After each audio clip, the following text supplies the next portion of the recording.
మహాశక్తిని బట్టి నేటి దినమునికై అనుగ్రహించినటువంటి మత్తయి సువార్తలోని కొన్ని ఆత్మీయ సత్యములను మనము ధ్యానించుకుందాం. చదవబడినటువంటి వాక్య భాగములో ఆత్మదేవుడు అనుగ్రహించినటువంటి ఒక అద్భుతమైనటువంటి దైవజనుడు యేషోబు, ఆయన భార్య మరియల గురించి ఆ మహాదేవుడు గబ్రియేలు దూత ద్వారా పలికినటువంటి కొన్ని సత్యాలు చూచినప్పుడు ఇమ్మానుయేలు అనే పేరుని ఆయనకు పెడతారన్నారు. యేసు అనే పేరుని ఆయనకు పెడతారన్నారు. ఇమ్మానుయేలు పేరుకు దేవుడు తోడు అని ఆయన చెప్పారు. యేసు అనే పేరుకి రక్షకుడు అనే పేరుని ఆయన చెప్పారు. ఇప్పుడు ఈ యొక్క ఆశీర్వాదకరమైన వాగ్దానమును మనము చూచినప్పుడు, ఆశీర్వాదకరమైన ఈ వాగ్దానములో దేవుడు మనకు తోడు అనే మాటని మనం ఒక్కసారి గమనిద్దాం. దేవుని యొక్క దైవత్వము, ఇప్పుడు పుడుతున్న వారు ఒక మనుష్యునికి పుడుతున్నారు. ఆ మనుష్యునికి పుడుతున్నటువంటి శిశువు దైవత్వంతో కూడినది అనే భావన మనందరికీ కలగాలి. యేసు అనే ఒక మానవుడు దైవత్వంతో కూడినవాడు, దేవుడు మనకి తోడు అనే భావనని ఫస్ట్ క్రైస్తవుడు అని చెప్పబడిన వాడు, విశ్వాసి అని చెప్పబడిన వాడు గుర్తించి తద్రీతిగా మన యొక్క ఆత్మీయతను బలపరుచుకోవాలని ఆత్మదేవుడు మాట్లాడుతున్నాడు. ఆత్మదేవుడు మాట్లాడుతున్నటువంటి ఈ మాటల్లో దేవుడు మనకి తోడు, గాడ్ విత్ us అనే మాటని మనం చూసినప్పుడు దేవుని యొక్క ప్రేమ అందులో దాగి ఉన్నదనే భావన కూడా మనం గ్రహించాలి. దేవుని యొక్క ప్రేమ అందులో దాగి ఉన్నదని గ్రహించాలి. దేవుడు అనగా యేసు క్రీస్తు అనే రక్షకుడు, ఆయన మానవులను పాపముల నుండి రక్షించడానికి భూమి మీదకి వచ్చారు అనే భావనను కూడా మనం గ్రహించాలి. పాపములు అనే మాటని మనము చూసినప్పుడు సర్వ మానవాళి ఏ రీతిగా ఉందంటే, సర్వ మానవాళి సాతాను యొక్క బంధకములతో బంధింపబడి సాతాను యొక్క లోకములోనే జీవిస్తున్న మానవుడిగా ఉంటున్నాడు. ఆ క్రీస్తు వారు భూలోకానికి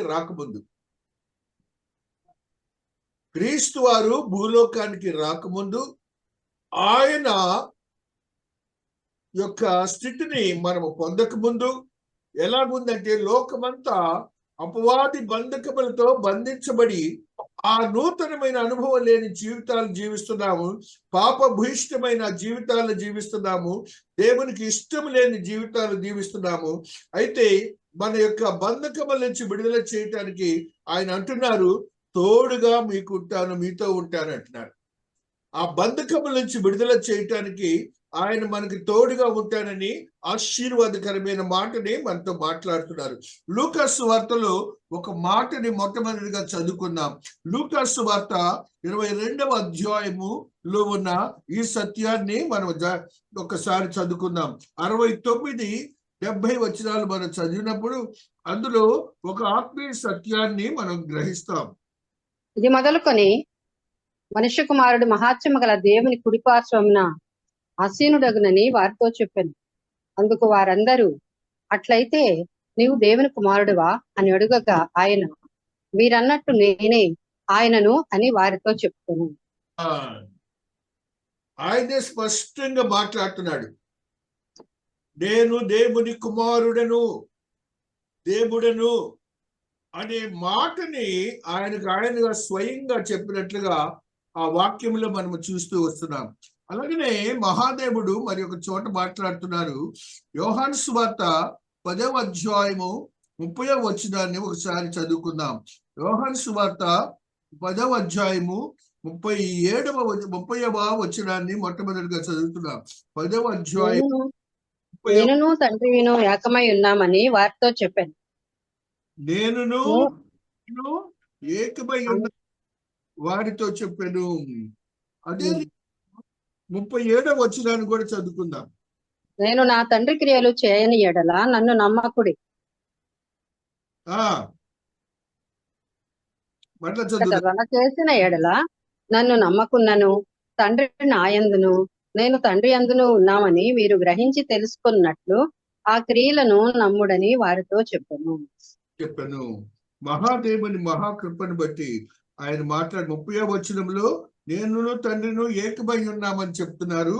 37వ వచనంలో ఆయన మాట్లాడినటువంటి మాటని నేను నా తండ్రి క్రియలు చేయనెడల నన్ను నమ్మకుడి అని, చేసినడల నన్ను నమ్ముకున్నను తండ్రి నాయందును నేను ఉన్నామని మీరు గ్రహించి తెలుసుకున్నట్టు ఆ క్రియలను నమ్ముడని వారితో ఏ మాటలు చెప్పాడో నమ్మమని. విశ్వాసులైన మనం కూడా ఆయన దైవత్వంతో కూడినటువంటి దేవుడు అనే భావనని మనము కలిగి ఉండాలని ఆత్మదేవుడు చెప్తున్నాడు. కాబట్టి క్రీస్తునందు ప్రియమైనటువంటి వారులారా, దైవత్వంతో కూడినటువంటి ఆశీర్వాదకరమైన మాటల్ని మనం తెలుసుకున్నప్పుడు 12:45లో కూడా ఒక సత్యాన్ని ఆత్మదేవుడు మనకు తెలియజేస్తూ ఉన్నారు. యోహాను సువార్త 12వ అధ్యాయము 40వ వచనమును నన్ను చూచువాడు నన్ను పంపిన వానినే చూచుచున్నాడు. నా యందు విశ్వాసం ఉంచి ప్రతివాడు చీకటిలో నిలిచి ఉండకుండానట్లు నేను ఈ లోకమునకు వెలుగుగా వచ్చి ఉన్నాను. దేవుడు తన దైవత్వాన్ని గురించి చెప్పిన మాటలు ఇవన్నీ. తన దైవత్వాన్ని గురించి చెప్పిన మాటలు యోహాను సువార్తలో మరలా ఒక మాట చదువుకున్నాం. 14వ అధ్యాయములో ఉన్న 7వ వచనాన్ని మొట్టమొదటిగా చదువుకున్నాం. 14:7లో ఆయన మాట్లాడుతున్నారు, మీరు నన్ను ఎరిగి ఉంటే నా తండ్రిని ఎరిగి ఉందురు. ఇప్పటి నుండి మీరు ఆయన్ను ఎరుగుదురు, ఆయనను చూచి ఉన్నారని చెప్పెను. మరలా ఫిలిప్పు అడిగిన మాట చూడు, అక్కడ సమాధానం ఏం చెప్పారు? అప్పుడు ఫిలిప్పు, ప్రభువా తండ్రిని మాకు కనిపరచుము, మాకంతే చాలునని ఆయనతో చెప్పక, యేసు ఫిలిప్పు, నేను ఇంతకాలము మీ యొద్ద ఉండినను నీవు నన్ను ఎరుగవా? నన్ను చూచిన వాడు తండ్రిని చూచి ఉన్నాడు గనుక తండ్రిని మాకు కనిపరచుమని ఎలా చెప్పుచున్నావు? తండ్రి యందు నేనును నా యందు తండ్రియు ఉన్నామని నీవు నమ్ముటలేదా? నేను మీతో చెప్పుచున్న మాటలు నా అంతట నేనే చెప్పుటలేదు. తండ్రి నా యందు నివసించుచు తన క్రియలు చేయుచున్నాడు. దేవాతి దేవుడు మాట్లాడినటువంటి తన దైవత్వాన్ని గురించి మనం ధ్యానించి ఉన్నాం. తండ్రి, ఆయన, పరిశుద్ధాత్మ దేవుడు ఒకటే అనే మాటలను మనం 16వ అధ్యాయం యోహానులో కూడా 15వ వచనాన్ని కూడా చదువుకుంటూ వస్తున్నాం. 16-15 యోహాను. తండ్రికి కలిగినవన్నీ నావి, అందుచేత ఆయన నా వాటిలోనివి తీసుకొని మీకు తెలియజేయనని నేను చెప్పి తిని. ఇప్పుడు ఏమని చెప్తున్నాడు ఆయన? నేను తండ్రి ఒకటే, తండ్రి నేను ఒకటే, పరిశుద్ధాత్మ నేను ఒకటే అనే భావనని ఆయన మనకు తెలియజేస్తున్నాడు. దైవత్వంతో కూడినటువంటి యేసు నీకు తోడుగా ఉన్నారు అని క్రొత్త నిబంధన భక్తులైన మనం అందరం గ్రహించాలి. మనకు దేవుడు తోడు అనే మాటని మనము ఎప్పుడు 24 గంటలు కూడాను నీవు వేరే విధంగా ఆలోచించకూడదు. యేసు నాతో తోడుగా ఉన్నాడు అనే అద్భుతమైన సత్యాన్ని గ్రహించాలని ఆత్మదేవుడు మాట్లాడుతున్నాడు. రోమీయులకు రాసిన పత్రికలో ఒక ఆత్మీయతను మనకు తెలియజేస్తున్నాడు. 8వ అధ్యాయము 14వ వచనాన్ని ఒకసారి చదివినప్పుడు రోమీయులకు రాసిన పత్రికలో ఒక ఆత్మీయ సత్యాన్ని మనం ధ్యానిస్తాం. 8:14లో ఉన్న ఈ సత్యాన్ని మనం ధ్యానిస్తూ వస్తున్నాం. దేవుని ఆత్మ చేత ఎందరూ నడిపింపబడుదురో వారందరూ దేవుని కుమారులై ఉందురు.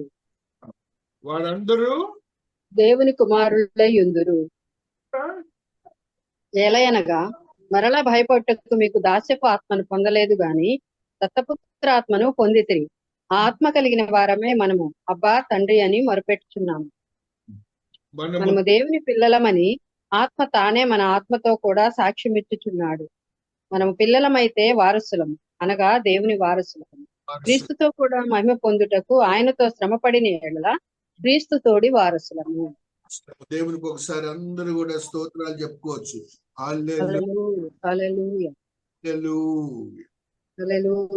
విశ్వాసులుగా చెప్పబడుతున్న మనం అందరమును మనం ఆరాధిస్తున్నటువంటి దేవుడు మీద ఆయన వేలాడారు, శిలువ మీద ఒక మనుష్యుడిగా మరణించారు. అవన్నీ కూడాను ఒక ప్రక్కన పెట్టండి. ముందు ఆయన ఎవరు అనేది మనం మన మనస్సులో ఉన్నప్పుడు మనకు తోడుగా ఉన్నాడన్నప్పుడు మనకి ఎన్నో కష్టాలు ఇబ్బందులు వస్తూ ఉంటాయి, నష్టాలు వస్తుంటాయి. ఇవన్నీ కూడా వచ్చినప్పుడు నాకు దేవుడు తోడున్నాడు, ఈ సాతానుడు నన్ను ఏమి చేయలేడు, సాతాను క్రియలను బంధించడానికే దేవుడు భూలోకానికి వచ్చారనే భావనని మనం గ్రహించాలి.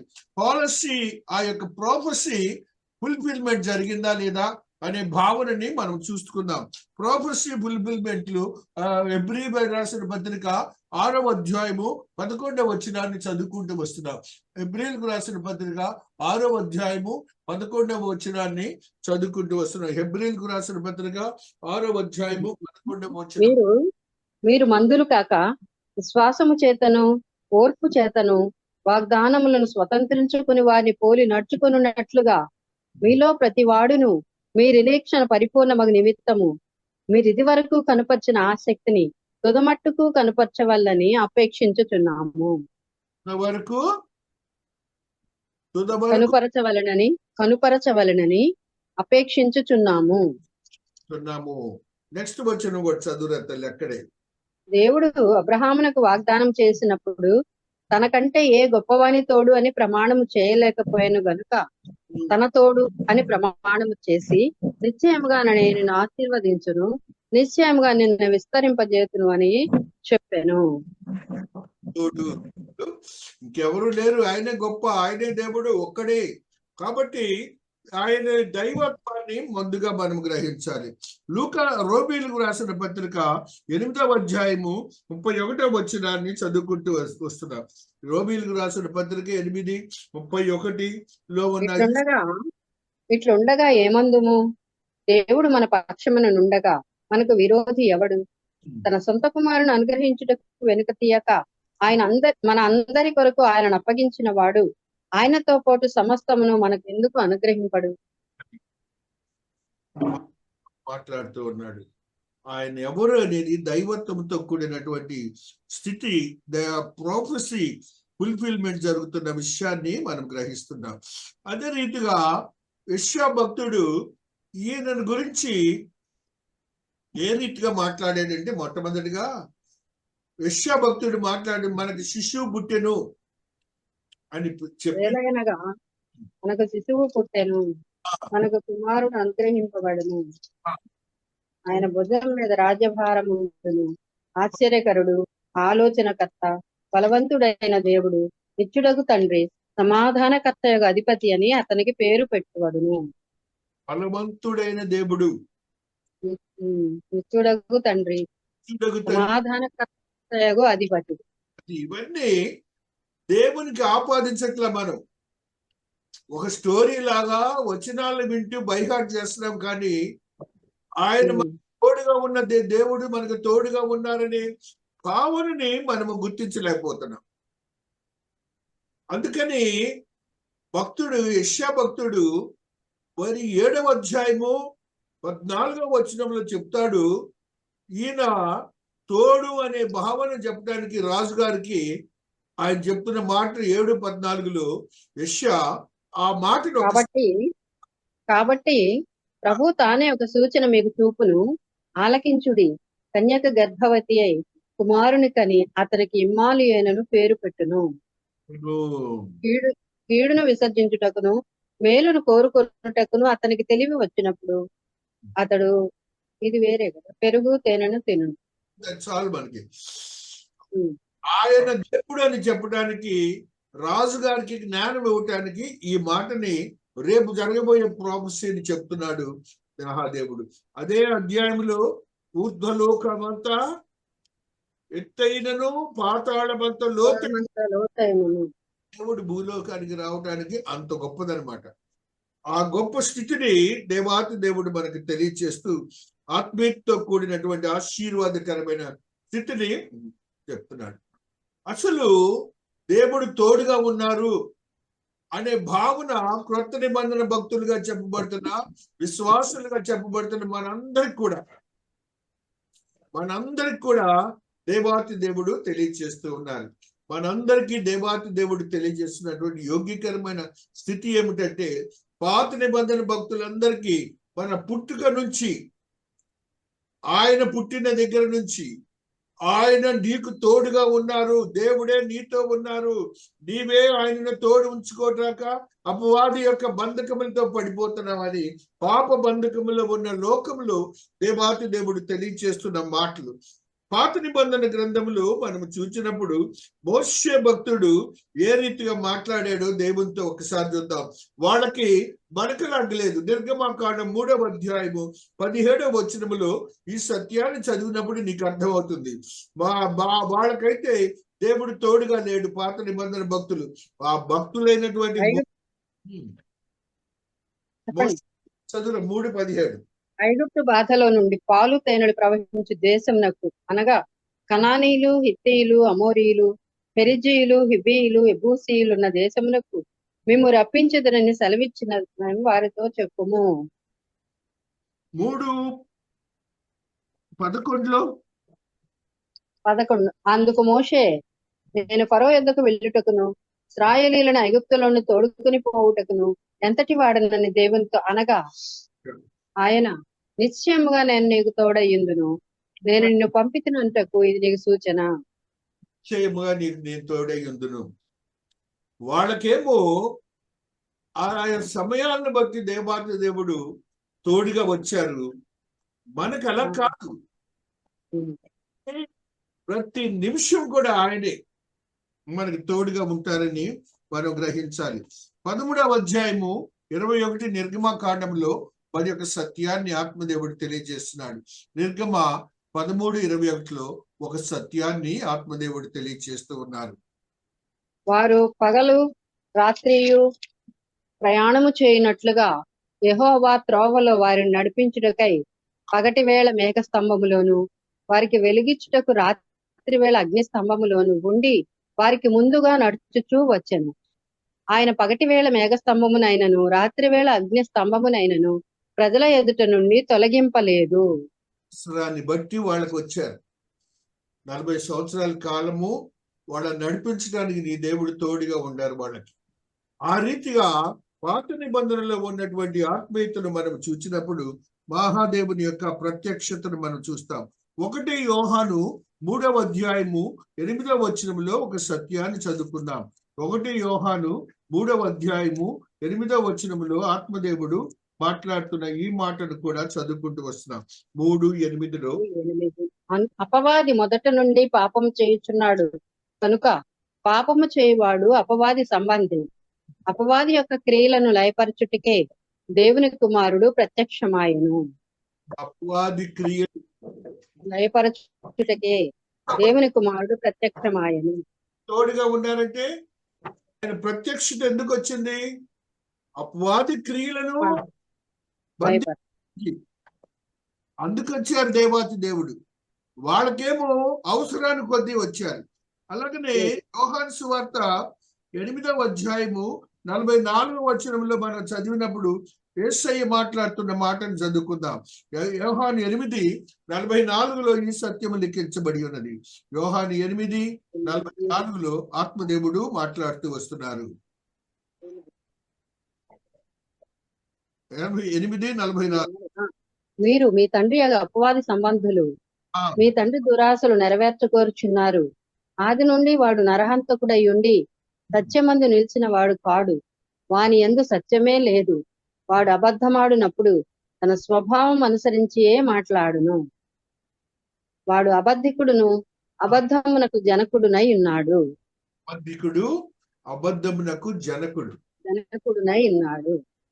కాబట్టి అపవాది ఎవరో ఆయన చెప్తున్నారు, అపవాది సంబంధులు అని చెప్తున్నాడు. పాపభూయిష్టమైన జీవితాన్ని జీవిస్తున్నామనే భావనను తెలియజేస్తూ ఉన్నాడు. ఆ రీతిగా మహాదేవుడు మనతో మాట్లాడుతున్నటువంటి మాటలన్నీ గ్రహించాలని, ఆత్మదేవుని యొక్క ఆత్మీయతను మనం గుర్తించాలని, దేవుని యొక్క స్థితిలోనికి మనం తీసుకొని వచ్చాడని రోమీయులకు రాసిన పత్రికలో ఆ పౌలు భక్తుడు తెలియజేస్తున్నాడు. 8వ అధ్యాయము 46వ వచనము 47వ వచనాన్ని చదివినప్పుడు మనము దేవునికి సంబంధము అనే మాటని ఆయన తెలియజేస్తా ఉన్నాడు. 8, 46, 47 రోమీయులకు రాసిన పత్రిక. 46 లేదండి, లేదా తీసేసే 36 ఉంది. 36 యోహాన్ చదువుకున్నాం కదా మనము 46. అవును. అదే పాపము చేయవాడు పాపమునకు దాసుడు. ఆ, పాపమునకు పుత్రులం కదా, మన పాపమునకు దాసులం అంటున్నాడు. 8వ అధ్యాయము 34, 35లో ఆత్మదేవుడు మాట్లాడుతున్నటువంటి ఈ మాటని మనం చదువుకుంటూ వస్తున్నాం. 8. రోమిల రోమిలకేగా ఆ శిక్ష విధించువాడెవడు? చనిపోయిన క్రీస్తు యేసే. అంతేకాదు మృతులలో నుండి లేచిన వాడును దేవుని కుడిపార్శ్వన ఉన్నవాడును మన కొరకు విజ్ఞాపనము కూడా చేయువాడును ఆయనే. క్రీస్తు ప్రేమ నుండి మనల్ని ఎడబాపు వాడెవడు? శ్రమ అయినను, బాధ అయినను, హింస అయినను, కరవైనను, వస్త్రహీనత అయినను, ఉపద్రవమైనను, ఖడ్గమైనను మనల్ని ఎడబాపున పాపున నిన్ను నీకు మనల్ని ఆ ఎన్ని ఎడబాపనేరవు. దేవుడు తోడుగా ఉండి మనల్ని రక్షిస్తాడని భావనని మనం ధరించాలి. పాత నిబంధనలో ఉన్నటువంటి భక్తులు కొంతమందిని దేవాతి దేవుడు మాట్లాడి వారితో తోడుగా ఉన్నారని మనం ధ్యానిద్దాం. పాత నిబంధనలో ఉన్నటువంటి భక్తుల్ని, అబ్రహాం భక్తుని గురించి మాట్లాడుతున్నాడు. ఆదికాండము 26వ అధ్యాయం 3వ వచనాన్ని చదివినప్పుడు దేవుడు మాట్లాడిన ఈ మాటని మనం గ్రహించాలి. అబ్రహాం భక్తుడు ఆదికాండము 26. ఈ దేశమందు పరవాసివై ఉండుము, నేను నీకు తోడై ఉండి నిన్ను ఆశీర్వదించెదను. నీకు తోడై ఉండి నిన్ను ఆశీర్వదించెదను. వాళ్ళతోనేమో అవసరానికి మాట్లాడారు భక్తులతో. మనతో అలాగే అబ్రహాంతోనే అలాగే మాట్లాడారు. మనతో అలా కాదు, మనకి 24 గంటలు ఆయన తోడుగా ఉంటారు. ఆ భావాన్ని మనం గ్రహించలేకపోతున్నామని మహాదేవుడు మాట్లాడుతున్నాడు. 28:15లో కూడా అబ్రహాం భక్తులతో మాట్లాడుతున్న ఈ మాటని ఒకసారి చదువుదాం. 28. ఇదిగో నేను నీకు తోడై ఉండి నీవు వెళ్ళి ప్రతి స్థలమందు నిన్ను కాపాడుచు ఈ దేశంలోకి నిన్ను మరలా రప్పించదును. నేను నీతో చెప్పేది నెరవేర్చు వరకు నిన్ను విడువనని చెప్పగా, నీతో చెప్పున్నది నెరవేర్చే వరకు నిన్ను విడువను. అది ఆయన ఏదైతే వాగ్దానం ఇస్తారో ఆ వాగ్దానానికే ఆయన బద్ధుడై ఉంటారు. అలాగనే మనకి అలా కాదు, ఆయన ఎప్పుడు తోడుగా ఉండి నిన్ను ఆశీర్వదిస్తారు. యోషువ భక్తులతో కూడా మహాదేవుడు మాట్లాడుతున్న మాటను ఒకసారి చదువుదాం. ఆదికాండము 39వ అధ్యాయము 2వ వచనాన్ని చదువుకుంటూ వస్తున్నాం. ఆదికాండము 39వ అధ్యాయము 2వ వచనాన్ని చదువుకుంటూ వస్తున్నాం.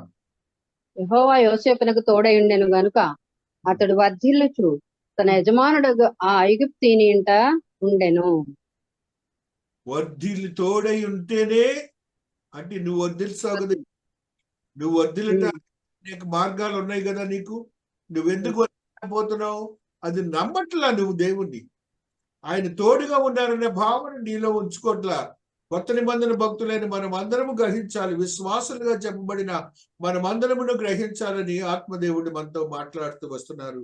అదే రీతిగా 21, 23లో కూడా ఆత్మదేవుడు మాట్లాడిన ఈ సత్యాన్ని గ్రహిద్దాం. ఆదికాండము 21, 23లో ఉన్న ఈ సత్యాన్ని ధ్యానిస్తూ వస్తున్నాం.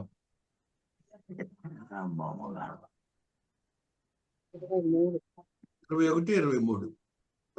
నీవు నన్నైనను నా పుత్ర పౌత్రాదులనైనను వంచింపక నేను నీకు చేసిన ఉపకారము చొప్పున నాకును నీవు పరదేశివై ఉన్న ఈ దేశమునకు చేసేదనని దేవుని పేరట ఇక్కడ నాతో ప్రమాణము చేయమని చెప్పాను.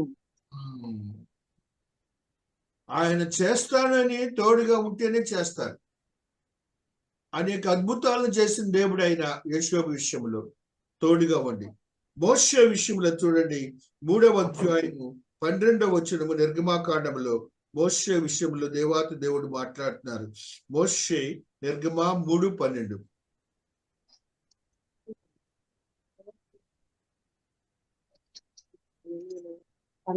అందుకు ఆదాము 3:12 అండి. నిర్గమాకాండం సారీ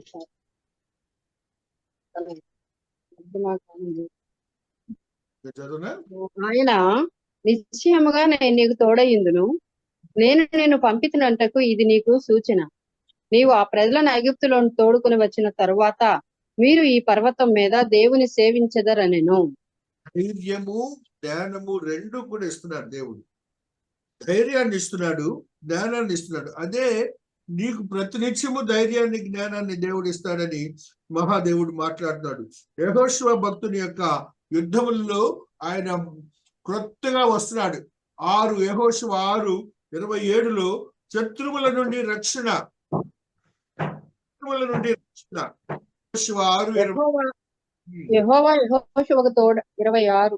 ఆ కాలమున యెహోషువ జనుల చేత శబ్దము చేయించి వారికి ఈలాగు ఆజ్ఞాపించెను, ఎవడు యెరికో పట్టణమును కట్టించ పూనుకొనునో వాడు యెహోవా దృష్టికి శాపగ్రస్తుడగును.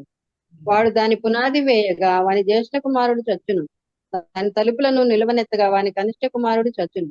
యెహోవా యెహోషువకు తోడై ఉండెను గనుక అతని కీర్తి దేశమందంతటను వ్యాపించెను. దేవుడు తోడై ఉన్నాడు కాబట్టి నీకు అంతే, నీకు అంతే, నీకు కూడా అలాగనే జరుగుతుంది. నువ్వు అడగాలి అని అవసరం లేదు, నీతో తోడుగా ఎప్పుడు ఉంటాడు, నీ శత్రువు నుంచి ఆయన కాపాడతాడు. 2 సమూయేలు 5:10 మరొక సత్యాన్ని ధ్యానిద్దాం. 2 సమూయేలు 5:10 ఆత్మదేవుడు మాట్లాడుతున్న ఈ మాటని మనం దావీదు అంతకంతకు వర్ధిల్లెను, సైన్యములకు అధిపతి ఒక యెహోవా అతనికి తోడుగా ఉండెను. అంతే, అంతకందుకు వర్ధిల్లాడు. ఎందుకు? దేవాతి దేవుడు తోడుగా ఉన్నాడు కాబట్టి. నీవు వర్ధిల్లటానికి ఆయనే తోడుగా ఉన్నాడు. నీకు అభయం ఇచ్చేశాడు, ఈ పుట్టకతోనే అభయాన్ని ఇచ్చాడు. అదే రీతిలో సొలొమోను భక్తుడిని కూడా చదువుకుందాం. 1 రాజులు 1:37 చదువుదాం. సొలొమోను 1 రాజులు 1:37 ఆత్మదేవుడు మాట్లాడుతున్నటువంటి నీవు ఏ దినమున బయలుదేరి కిద్రోను ఏరువాగు దాటుదువో ఆ దినము నీవు చచ్చుట నిశ్చయమని రూఢిగా తెలుసుకొనుము. నీ ప్రాణమునకు నీవే ఉత్తరవాదివనగా.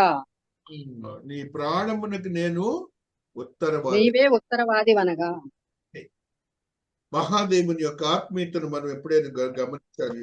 హోషే యెహోషువల విషయంలో మహాదేవుడు మాట్లాడిన మాటను కూడా ధ్యానిద్దాం.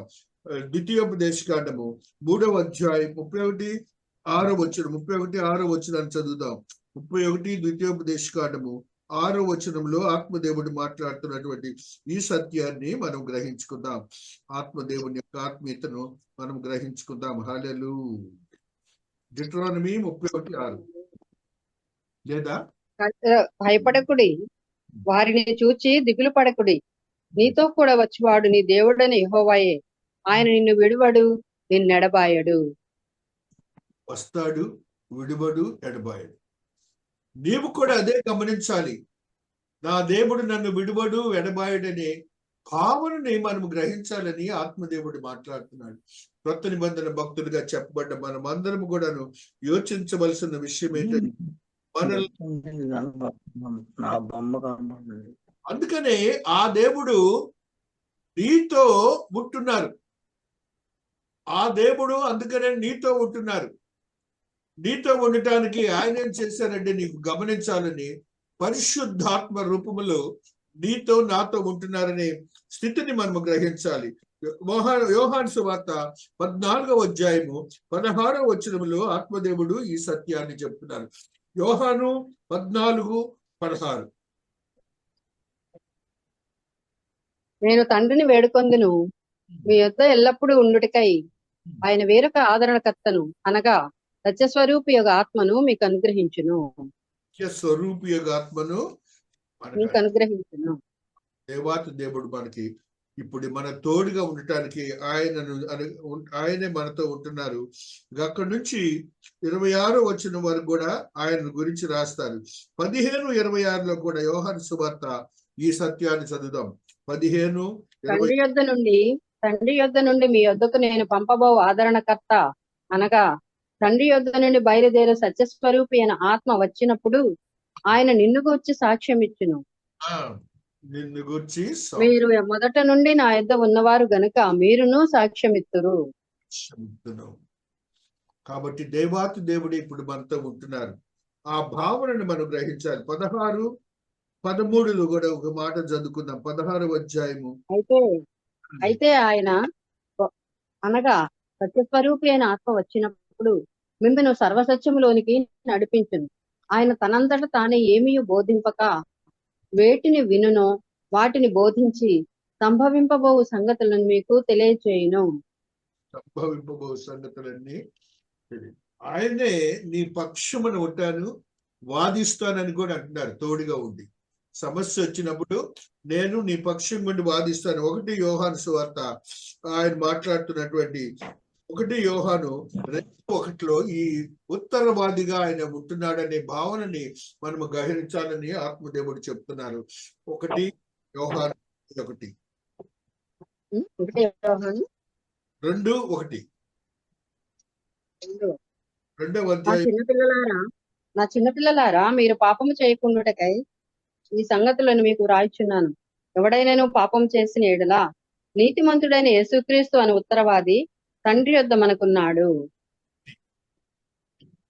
ఆయన మనకున్నారు, మన పక్షములు ఉన్నారు. ఒకవేళ అపవాది నిన్ను బంధించి పాపములో పడేసాడనుకో, ఆ పాపంలో పడేసినప్పుడు నీ పక్షములు ఆయన ఉన్నాడు. లేదు లేదు అని ఆయన వాదించి మాట్లాడతారట. ఆ భావనని మనము గ్రహించాలని ఆత్మదేవుడు మాట్లాడుతున్నారు.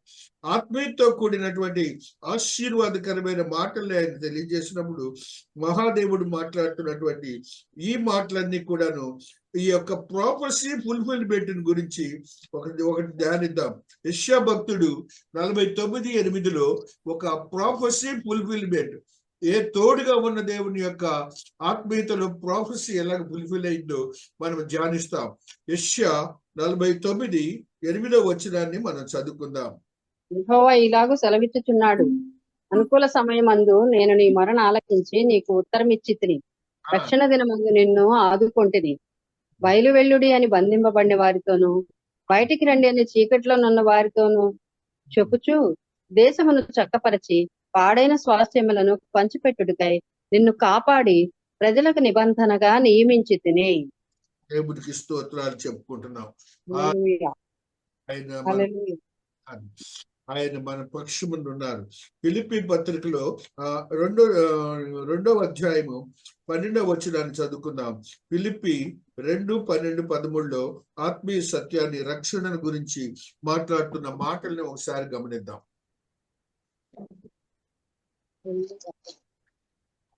కాగా నా ప్రియులారా మీరెల్లప్పుడూ విధేయులై ఉన్న ప్రకారము నా ఎదుట ఉన్నప్పుడు మాత్రమే కాక మరి ఎక్కువగా నేను మీతో లేని ఈ కాలమందున భయముతోనూ వణుకుతోనూ మీ సొంత రక్షణ కొనసాగించుకునడి.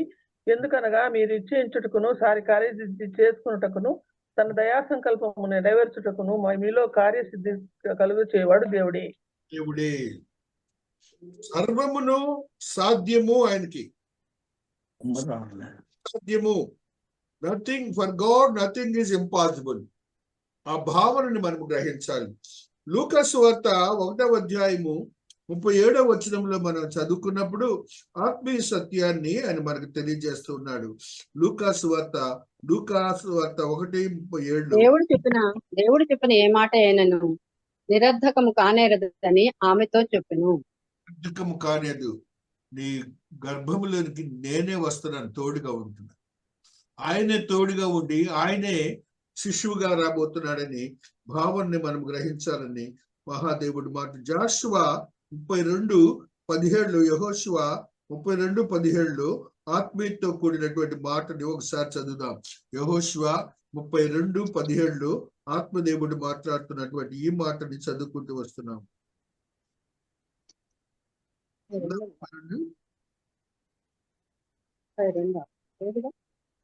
మత్తయి 19:26 చదువుదాం.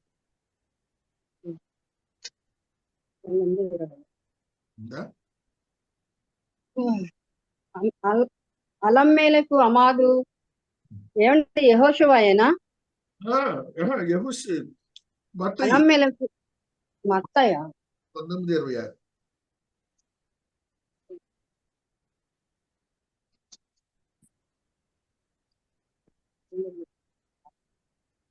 యేసు వారిని చూచి, ఇది మనుషులకు అసాధ్యమే కాని దేవునికి సమస్తమును సాధ్యమని చెప్పాను. దేవునికి సమస్తమును సాధ్యం. దేవునికి సమస్తమును సాధ్యమని చెప్పు దేవుడు. కాబట్టి ఈ అసాధ్యమైన తోడుగా ఉండేది ఆయన మనతో ఉన్నారని, మనము ఆయన ప్రజలై ఉన్నారని మనం గ్రహించాలి. మనం ఆయన ప్రజలమై ఉన్నాం. ప్రకటన గ్రంథంలో 21:30లో మనము ఆయన ప్రజలమో కాదో తెలియజేస్తున్నాడు. చూడండి, ఆయన మాట్లాడేటువంటి మాటను ఒకసారి చదువుకుందాం. ప్రకటన 22:30.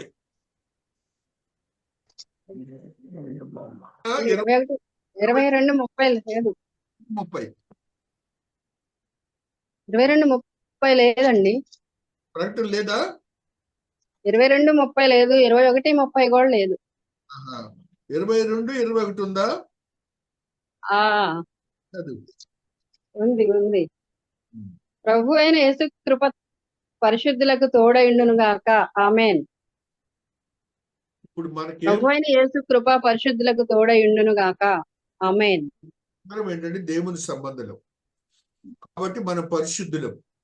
ఆయన కృప ఎప్పుడు తోడుగా ఉంటుంది మనకి. ఆ భావనని మనము కలిగి ఉండాలని ఇందులో మనకి ఏం చెప్తున్నాడు? లోబడి ఉండటం కావాలి. మనకి లోబడి ఉండాలి. లోబడుట అసాధ్యమైనది సాధ్యపరుస్తాడు దేవాతి దేవుడు. లోబడే విషయము ప్రతి ఒక్కళ్ళు గ్రహించాలని, అలాంటి లోబడిన వాళ్ళని కొంతమందిని బైబిల్ గ్రంథంలో ఉన్నారు. మనము నోవహును గురించి లోబడిన సంగతి ఒకసారి చదువుకుందాం. ఆదికాండము 6వ అధ్యాయము 22వ వచనంలో నోవహు ఎలాగ లోబడ్డాడు, దేవుని మాటను ఎలాగ విన్నాడు, మనం అక్కడ చదువుకుందాం. నోవహు అట్లు చేసెను, దేవుడు అతనికి ఆజ్ఞాపించిన ప్రకారము యావత్తు చేసెను. కాబట్టి మనం కూడా వాక్యానుసారము జీవించడానికి ప్రయత్నం చేయాలి. వాక్యానుసారమే మనం జీవించాలి. ఏ రీతిగానూ మనం లోకరీతిగా ఉంటే ఆయన తోడుగా ఉంటాడు. వాక్యానుసారం జీవిస్తే అపవాదికి మనపై ఏ మాత్రం ధ్వజము లేదు. అపవాది మన మీదకి ధ్వజమెత్తాడు. మనందరికి తెలిసి యాకోబు భక్తుడు చెప్పిన మాటలు, దీనత్వంతో ఉన్నప్పుడు సాతానుడు పారిపోతాడట. యాకోబు తెలియజేస్తున్న మాటలు మనం గుర్తించాలి. అబ్రహాం భక్తుని చూడండి, ఆదికాండం 12వ అధ్యాయము 4వ వచనంలో ఈ సత్యాన్ని తెలియజేస్తున్నాడు. లోబడి యెహోవా అతనితో చెప్పిన ప్రకారము అబ్రాము వెళ్ళెను, లోతు అతనితో కూడా వెళ్ళెను. లోబడ్డాడు, లోతు కూడా వెళ్ళాడు. మనము కూడా అది కష్టమైన నిష్ఠూరమైన ఆ వాక్యానుసారం జీవించడానికి ప్రయత్నాలు చేయాలి. బెసలియేలు అనే ఒక భక్తుడి నిర్గమాకాండంలో 36వ అధ్యాయం 1వ వచనంలో ఆయన తెలియజేస్తున్న మాటని ఒకసారి చదువుకుందాం. బెసలేలు 36 నిర్గమా 1. స్థలం యొక్క సేవ నిమిత్తము ప్రతి విధమైన పని తెలుసుకొనుటకై యెహోవా ఎవరికి ప్రజ్ఞా వివేకములు కలుగజేసెనో అట్టి బెసలేలును అహోలీయాబును మొదలైన ప్రజ్ఞావంతులందరూ యెహోవా ఆజ్ఞాపించిన అంతటి చొప్పున చేయుదురనెను. అంతటి చొప్పున లోబడ్డారు వాళ్ళు. మనము కూడా అలాగనే లోబడటానికి ప్రయత్నం చేయాలి. మా హిజ్కియా భక్తుడు, ఎజ్రా భక్తుడు, క్రీస్తు ప్రభులు వారు అందరూ కూడా లోబడిన స్థితిని మనం గ్రంథంలో చదువుతాం. యేసేపు మరియలు ఏ రీతిగా లోబడ్డారో మనం చూసాం. పౌలు భక్తుడు గురించి చదువుకున్న అపొస్తలుల కార్యములు 26వ అధ్యాయము 19వ వచనంలో పౌలు భక్తుడు ఏ రీతిగా దేవునికి లోబడ్డాడో మనం చూస్తాం. హల్లెలూయా, హల్లెలూయా, స్తోత్రములు.